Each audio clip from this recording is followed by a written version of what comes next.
Hello everyone, this is BA part 2nd comparative politics of world constitutions, and in this video we are going to talk about the features of British constitution.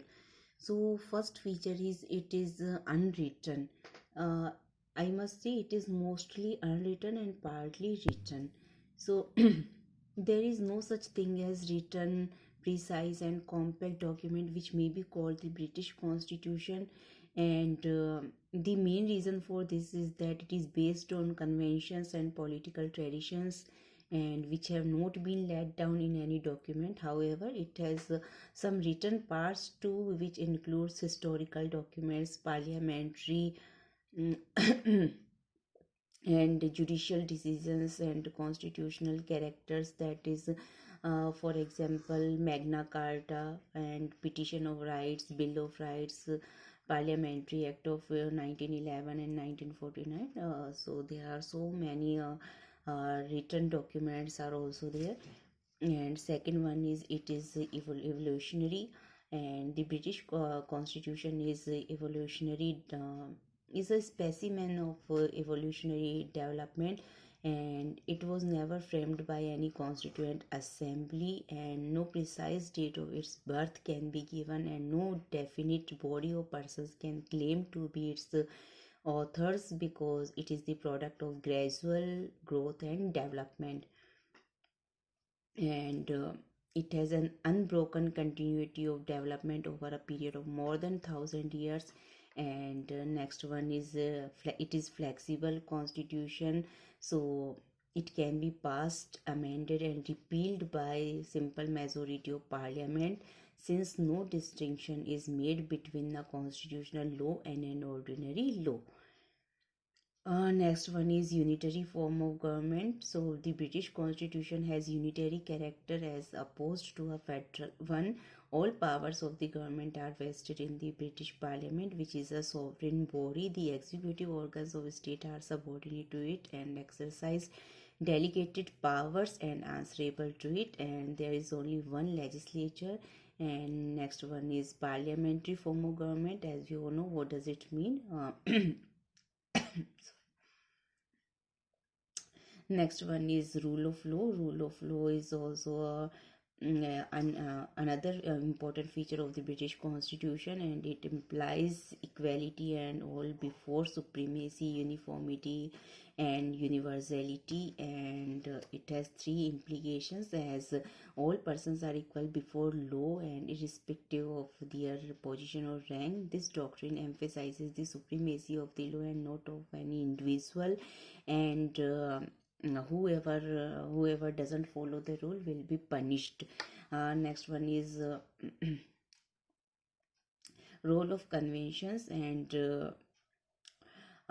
conventions play a vital role in the British political system. For example, while the Queen has the prerogative to refuse assent to a measure passed by Parliament, but by convention she cannot do so, and the same has become a rigid principle of the Constitution itself. And next one is gap between theory and practice. And unlike other constitutions, there is a great gap between theory and practice in English political system, and this fact results largely from the unwritten character of the constitution, which is mainly based on conventions. As for instance, in theory it is the king and queen who is sovereign, but in practice it is the parliament which is sovereign. And the king and queen cannot veto any bill passed by the parliaments, although he or she has the right to do so in theory. And last one is it is the mixed constitution of monarchical and aristocratic and democratic principles, and the institution of kingship shows that there is monarchy in England. The existence of House of Lords gives an idea that England has an aristocratic type of government. The House of Commons reflects actual working of a full-fledged democracy in this country. आज हम लोग बात कर रहे हैं British संविधान की विशेषताओं के बारे में। तो सबसे पहला आ जाता है कि यह एक अलिखित संविधान है। विश्व का एक ऐसा संविधान है जो लिखा नहीं गया है, लेकिन हम कहना चाहेंगे कि यह काफ़ी कुछ अनरिटन है, but it is partly written, कि इसका जो अंशतः है ये लिखित है, कुछ भाग इसका लिखा गया है। जो लिखा गया पार्ट है उसके अंतर्गत आ जाते हैं जैसे ऐतिहासिक दस्तावेज आ जाते हैं, न्यायिक निर्णय आ जाते हैं, और इसके अंतर्गत आ जाता है मैग्ना कार्टा आ जाता है 1215 का, पिटीशन ऑफ राइट्स आ जाता है 1628 का, और इसके अलावा अधिकार पत्र आ जाता है, बिल ऑफ राइट्स जो कि आ जाता है 1689 का। इसके अलावा इसके अंतर्गत संसदीय अधिनियम भी आ जाते हैं 1911 और 1949 के।